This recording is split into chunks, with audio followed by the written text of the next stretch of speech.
مولاي صل وسلم دائما أبدا على حبيبك خير الخلق كلهم محمد سيد الكونين والثقلين والفريقين من عرب ومن عجم هو الحبيب الذي ترجى شفاعته هو الحبيب. السلام علیکم ورحمۃ اللہ وبرکاتہ. الحمد للہ رب العالمین وصلی اللہ وسلم علی نبینا محمد وعلی آلہ وصحبہ اجمعین ومن تبعہ باحسان الی یوم الدین، اما بعد. محترم بھائیوں اور پیس ٹی وی کے ذریعے سے اس پروگرام کو دیکھنے والے دنیا بھر میں کروڑوں کے تعداد میں بھائیوں اور بہنوں، یہ بلوغ المرام حدیث کی جو شہرہ آفاق کتاب ہے اس کا سلسلہ وار درس ہے. اس کے ذریعے سے ہم نے کوشش کی ہے کہ ہم حدیث رسول صلی اللہ علیہ وسلم کی روشنی میں اپنے ایمان اور عقیدے کو مضبوط کریں، اپنے اعمال کو سدھاریں اور روز مرہ پیش آنے والے کاموں کو حدیث رسول صلی اللہ علیہ وسلم کے مطابق سمجھیں اور اس پر عمل کریں، اس لیے کہ دنیا اور آخرت میں ہمارے لیے نجات کا یہی ذریعہ ہے کہ ہم حدیث رسول صلی اللہ علیہ وسلم کے قدردان بنیں، ہم سنت کے شیدائی بنیں. رسول اکرم صلی اللہ علیہ وسلم سے محبت کا یہ تقاضا ہے کہ آپ کے اقوال، آپ کے فرامین اور آپ کے ارشادات کو پڑھیں، سمجھیں اور اس کے مطابق زندگی بسر کریں. اپنے دور کے مایہ ناز عالم دین اور بہت ہی مشہور محدث علامہ ابن حجر عسقلانی رحمۃ اللہ علیہ، جن کی فن حدیث اور حدیث کے مختلف شعبوں میں 100 سے زیادہ کتابیں ہیں، انہوں نے ذخیرہ احادیث سے کھنگال کر بلوغ المرام کا یہ ذخیرہ تیار کیا ہے. اس میں انہوں نے کوشش کی ہے وہ احادیث ترتیب کے ساتھ بیان کریں جن کا احکام اور مسائل کے ساتھ گہرا تعلق ہے. کیونکہ ہم نے دیکھا کہ بہت سارے مسلمان بھائی اور بہنیں بہت معمولی جو مسائل ہیں، جو روز مرہ زندگی میں پیش آنے والی چیزیں ہیں، اس سے تک وہ واقف نہیں. کتنے ایسے ہمارے معزز بھائی ہیں جو نماز تو پڑھتے ہیں مگر وضو سنت کے مطابق نہیں کر پاتے. کتنے ایسے ہیں جو نماز کے لیے ٹھہرنا نہیں جانتے کہ کیسا قیام کیا جائے، رکوع اور سجود میں پوزیشن کیا ہونی چاہیے، دعائیں کیسی پڑھتے ہیں. اسی طرح سے اور دیگر زندگی کے جو معاملات ہیں اس میں ہماری بہت زیادہ کمزوریاں ہیں. اس لیے یہ جو کتاب ہے، باوجود یہ کہ بہت دیکھنے میں یہ مختصر ہے مگر اتنی جامع اور اتنی کمپریہنسو ہے کہ یہاں بہت سارے دینی مدارس میں، چاہے ہندوستان ہو، پاکستان ہو یا مختلف عرب ممالک ہو، ان میں دینی مدارس میں نصاب تعلیم کیریکولم کے طور پر حدیث کی یہ کتاب رکھی گئی ہے. اور بعض مدارس میں یہ کتاب بگنرز کے لیے ہے اور بعض یونیورسٹیز میں ان لوگوں کے لیے ہے جو اسپیشلائزیشن کر رہے ہوں، اختصاص کر رہے ہوں. تو اس کا مطلب یہ ہوا کہ یہ حدیث کا وہ انمول ذخیرہ ہے جو سبھی کے لیے، چاہے وہ بگنرز ہوں یا چاہے وہ بہت ہائی لیول کی تعلیم پا رہے ہوں، ان دونوں کے لیے اس میں راہ ہدایت متعین کی جا رہی ہے. اس لیے اس پر کوشش کیجئے کہ جس طرح آپ نے اس پروگرام کو دنیا کے مختلف علاقوں میں پذیرائی بخشی ہے، اسی توجہ کے ساتھ اس کو دیکھیے، اس کے پوائنٹس نوٹ کیجئے اور اس پر عمل کیجئے. کیونکہ حدیث انفارمیشن کا ذریعہ نہیں ہے کہ ہم صرف نالج کے طور پر سیکھتے جائیں، بلکہ یہ ہماری زندگی کو جلا بخشنے والی چیز ہے. دنیا اور آخرت کی نجات اسی پر ہماری ڈیپینڈ کرتی ہے کہ ہم کتنا رسول اکرم صلی اللہ علیہ وسلم کی سنت اور آپ کی سیرت کے متوالے ہیں، کتنی آپ کی قدردانی کرتے ہیں. اس لیے آپ اس کتاب کو پڑھیے، یہاں جو ذکر کیے جائیں ان پوائنٹس کو نوٹ فرمائیے اور اسی کے مطابق عمل بھی کیجئے. اگر کوئی چیز آپ کی سمجھ میں نہ آ رہی ہو تو آپ پوچھ سکتے ہیں، دریافت کر سکتے ہیں، کیونکہ پوچھے اور دریافت کیے بغیر بعض چیزوں میں کنفیوژن ہو سکتا ہے. اس کا مختلف انداز ہیں، ان میں سے ایک یہ ہے کہ آپ اپنے محلے کی کسی معتبر امام یا عالم دین سے جا کر کوئی اہم معاملہ درپیش ہو تو اس سے پوچھ سکتے ہیں۔ ہم نے بلوغ المرام کا تفصیلی جو ذکر کیا اس سے پہلے کے درس میں اور اس سے پہلے کے لیکچر میں، آپ نے دیکھا ہوگا کہ اس میں مختلف چیزیں کور کی گئی ہیں۔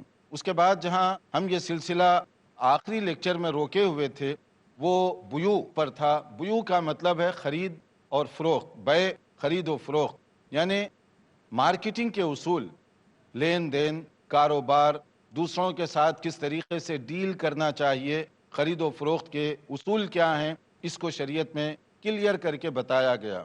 ہمیں چاہیے کہ ہم رسول اکرم صلی اللہ علیہ وسلم پر ایمان لائیں اور شکر گزار بنیں، اس لیے کہ آپ صلی اللہ علیہ وسلم اپنی امت پر انتہائی مشفق اور مہربان تھے۔ آپ نے زندگی میں پیش آنے والے تمام مراحل کی رہنمائی کی۔ اگر آپ کتاب البیوع کو پڑھیں گے تو ایسے معلوم ہوگا کہ یہ گویا 1400 سال پہلے کی باتیں نہیں، گویا کہ رسول اکرم صلی اللہ علیہ وسلم آج ہم میں موجود ہیں اور آپ ہم سے وہ باتیں بتا رہے ہیں۔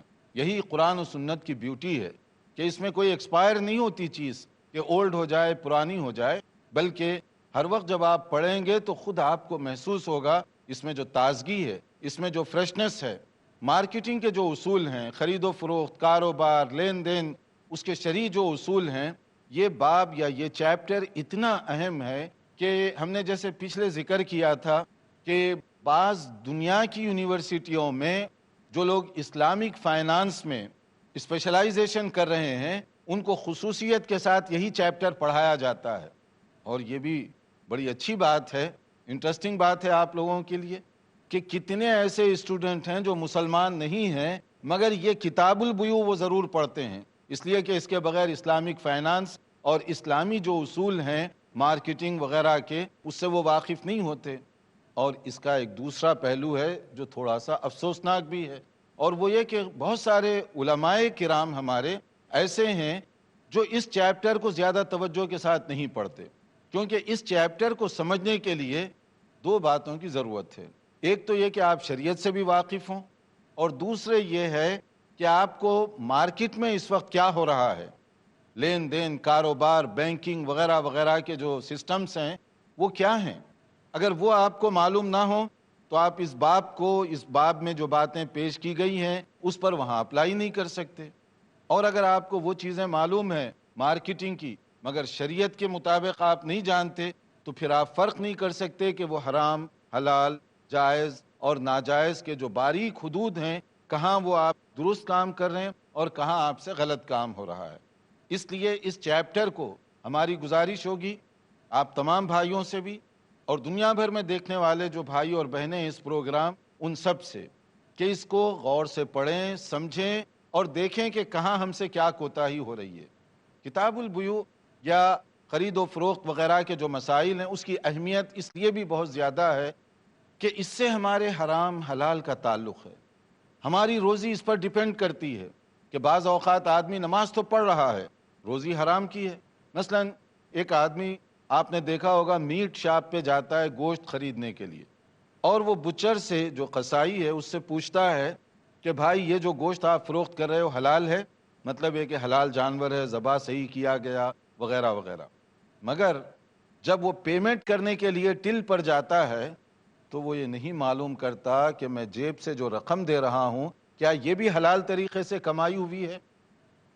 اگر آپ نے یہ حلال طریقے سے نہیں کمائی تو اس کا معنی یہ ہوا کہ آپ جو گوشت خرید رہے ہیں بے شک وہ جانور حلال، اس کو ذبح اسلامی طریقے سے کیا گیا، مگر اس کی پیمنٹ آپ حرام آمدنی سے کر رہے ہیں، تو کیا آپ کے لیے حلال ہوگا وہ گوشت؟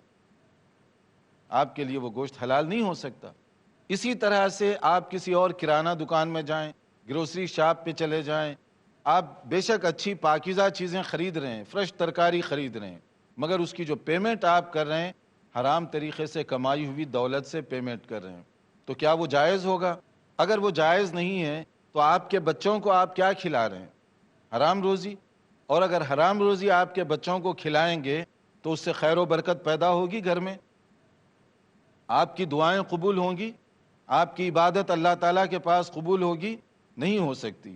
صحیح مسلم کی حدیث ہے، رسول اکرم صلی اللہ علیہ وسلم نے جو فرمایا، ایک آدمی مشکلات میں، پریشانیوں میں جب گھرا ہوا ہوتا ہے، وہ اللہ تعالیٰ سے دعا کرنے کے لیے ہاتھ اٹھاتا ہے، کہتا ہے یا رب کہ یا اللہ میری یہ پرابلم ہے، اس کو دور فرما دے۔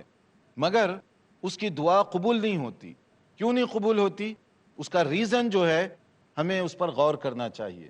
اس کی دعا ریجیکٹ کر دی جاتی ہے اس لیے کہ نبی کریم صلی اللہ علیہ وسلم نے فرمایا وَمَطْعَمُهُ حَرَامٌ وَمَشْرَبُهُ حَرَامٌ وَمَلْبَسُهُ حَرَامٌ وَغُذِّيَ بِالْحَرَامِ فَأَنَّىٰ يُسْتَجَابُ لَهُ۔ صحیح مسلم کی حدیث کہ اس کا کھانا حرام کا، اس کا پینا حرام کا، اس کا لباس حرام کا، اس کی روزی حرام کی، تو اللہ تعالیٰ کیسے اس کی دعا کو قبول فرمائے گا؟ یعنی اس کا مطلب ہوا کہ سورسز آف انکم، اس پر ہماری دعا کی قبولیت ڈیپینڈ کرتی ہے۔ کمائی کے ذرائع حلال کے ہیں، دعا قبول ہوگی چاہے ٹوٹی پھوٹی زبان میں کریں۔ حرام طریقے سے کما رہے ہیں، لمبی لمبی دعائیں بھی نہیں قبول ہوں گی، ریجیکٹ کر دی جائیں گی، کیونکہ آپ نے اللہ کے قانون کو توڑا ہے۔ اگر اس کا مسئلہ اتنا سیریس ہے کہ ہماری دعائیں قبول نہیں ہوں گی، ہماری عبادت قبول نہیں ہوگی، تو کیا یہ ضروری نہیں ہے کہ ہم ان احادیث کو سمجھیں اور اس کو اپلائی کریں اپنے روز مرہ کی زندگی پر؟ دھوکہ دہی، مکر و فریب سے کمانا کیا شرعی طور پر یہ جائز ہے؟ ہرگز ہرگز جائز نہیں ہے۔ آپ پڑھیے قرآن کریم سورہ شعراء، اس کو آپ نوٹ فرما لیں، سورہ شعراء، اس میں ایک بڑے نبی کا ذکر کیا گیا اور ان کی قوم پر عذاب آیا۔ حضرت شعیب علیہ السلام کی قوم ایسی تھی جن پر اللہ تعالیٰ کی طرف سے عذاب آیا، اور عذاب کا اہم سبب کیا تھا؟ اس لیے کہ وہ دھوکہ دھڑی کرتی تھی اور ناپ تول میں کمی کرتی تھی۔ ہاں، خرید و فروخت میں، ناپ تول میں کمی کیا کرتی تھی۔ اس قوم پر اللہ تعالیٰ کا عذاب آیا۔ اب آپ غور فرمائیے، ہم اس کو سمجھتے ہیں ذہانت، عقل مندی، کہ آدمی دوسروں کو دھوکہ دے، اور یہاں پر کیا کہا جا رہا ہے؟ یہ وہ بیماری ہے جس کی وجہ سے ایک قوم پوری کی پوری تباہ کر دی گئی، اور وہ بھی کیسا عذاب؟ سورہ شعراء آیت نمبر 189، جس کے اندر اس عذاب کی تفصیل بتا دی گئی جو رونگٹے کھڑا کر دینے والی ہے۔ اس عذاب کو ہم انشاءاللہ ذکر کریں گے ایک مختصر بریک کے بعد۔ یہاں وقت ہوا ہے مختصر وقفے کا، دیکھتے رہیے پروگرام۔ محمد سید الکونین والثقلین۔ وقفے سے پہلے ہم بتا رہے تھے کہ ناپ تول میں کمی کا ایک قوم کو کیا عذاب بھگتنا پڑا۔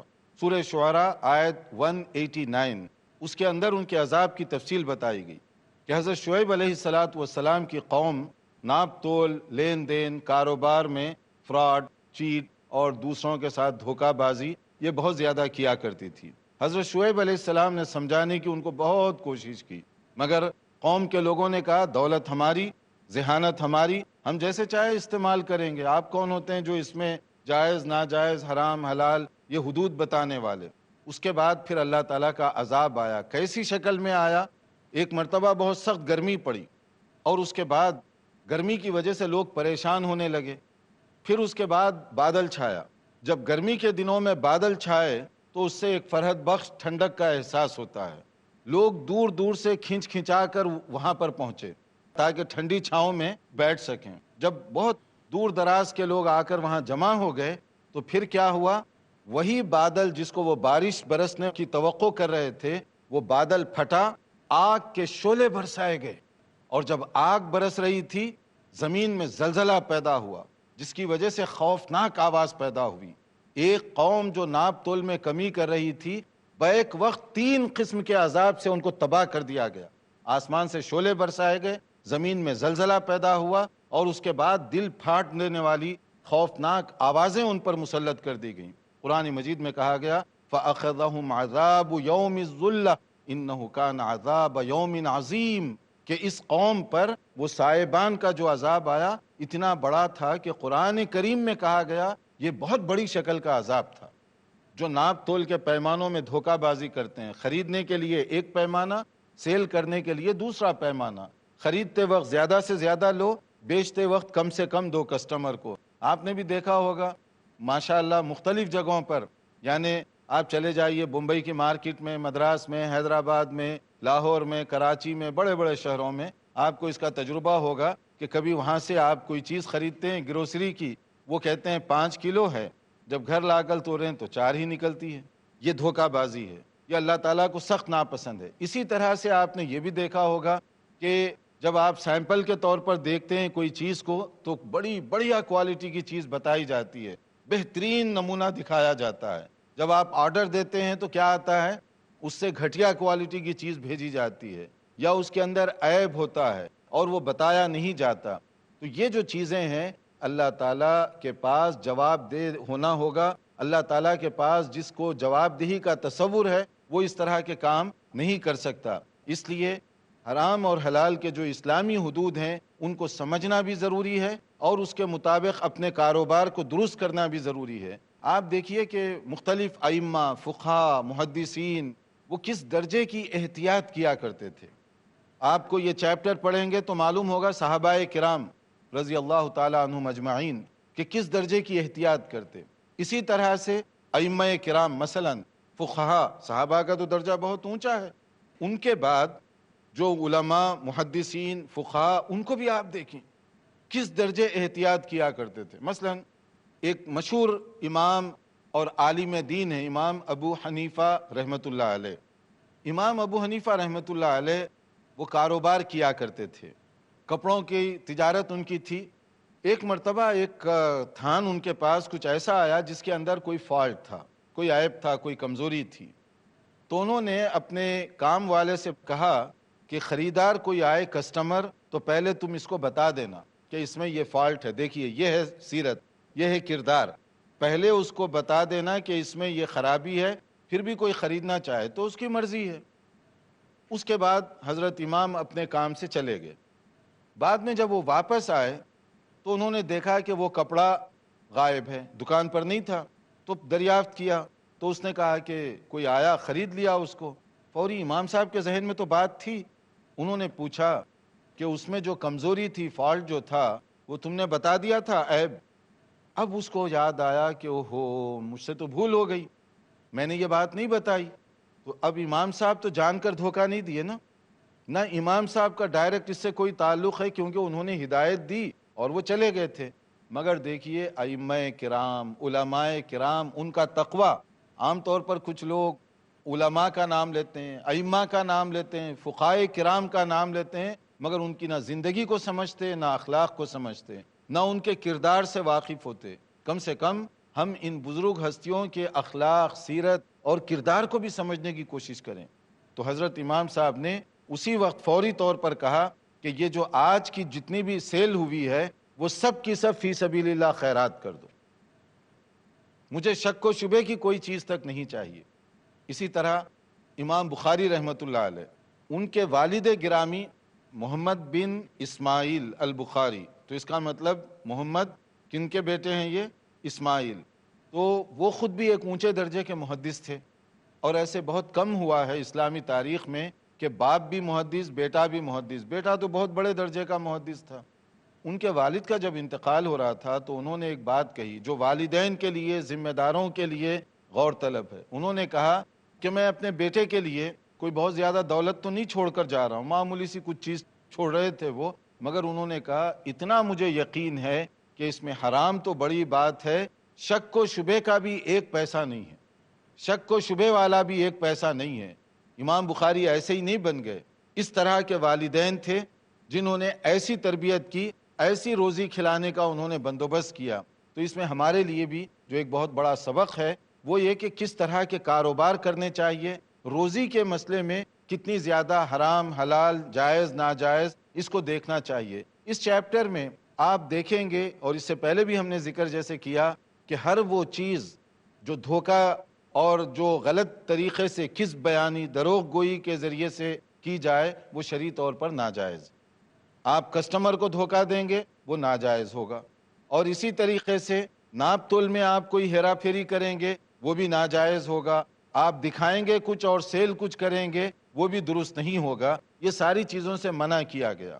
اسلام یہ چاہتا ہے کہ آپ نفع کمائیں مگر جائز طریقے سے کمائیں، تاکہ آپ کو بھی نقصان نہ ہو، کسٹمر کو بھی نقصان نہ ہو، آپ بھی فائدے میں رہیں، وہ بھی فائدے میں رہے، اسے معلوم ہو کہ میں کیا خرید رہا ہوں اور آپ کو معلوم ہو کہ میں کیا سیل کر رہا ہوں۔ دونوں طرف سے اگر یہ ہوگا تو وہاں غلط فہمی نہیں پیدا ہو سکتی۔ اس لیے اس کے جنرل اصولوں میں سے یہ ہے کہ آپ جھوٹ نہ بولیں، دھوکہ بازی نہ کریں، کسی طرح کے کوئی عیب اس میں پایا جاتا ہو اس وقت تک سیل نہ کریں جب تک اس کا ذکر نہ کر دیں، تاکہ کسٹمر کو معلوم ہو جائے. ورنہ بہت سی ایسی چیزیں ہیں جو آج کل مارکیٹ میں دھوکے کی مختلف شکلیں بنا لی گئی ہیں اور وہ لوگ اس کی طرف سے دھوکہ دیتے ہیں، اور یہ جو چیزیں ہیں شرعی طور پر جائز نہیں رکھی گئی ہیں.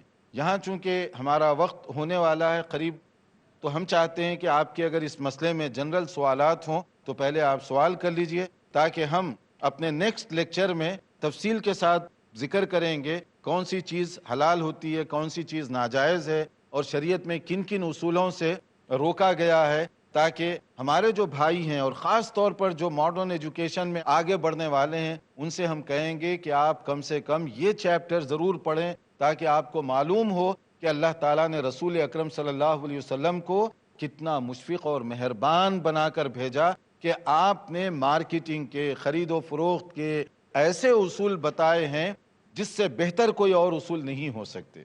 اگر کوئی سوال کرنا چاہیں، جی آپ کرنا چاہتے ہیں. ماشاء اللہ. جی السلام علیکم. وعلیکم السلام ورحمۃ اللہ. میرا کوشچن یہ تھا کہ آج کے ماڈرن ٹائم میں لوگ انویسٹمنٹس جو ہے وہ کر رہے ہیں، اور شیئر مارکیٹ کا جو دور ہے وہ ایک دم ہائپ پہ پہنچ چکا ہے، تو ایسے میں ہمارے لیے شیئر مارکیٹ میں پیسہ انویسٹ کرنا کس حد تک صحیح ہے؟ بیکاز اس کے پیچھے کیا ہوتا ہے وہ تو ہم لوگوں کو پتہ نہیں ہوتا. دیٹ ہم لوگوں نے انویسٹ کر دیا اماؤنٹ، اب ہم لوگ خالی وہ مشینوں کو بس دیکھتے رہتے ہیں، اوپر نیچے جو اسکرپٹ چل رہی ہیں اس کے اوپر ہم لوگوں کا دھیان ہوتا ہے، تو اس کی وجہ سے ہم ہمارا ریٹرن جو ہے وہ ایکسپیکٹ کرتے ہیں.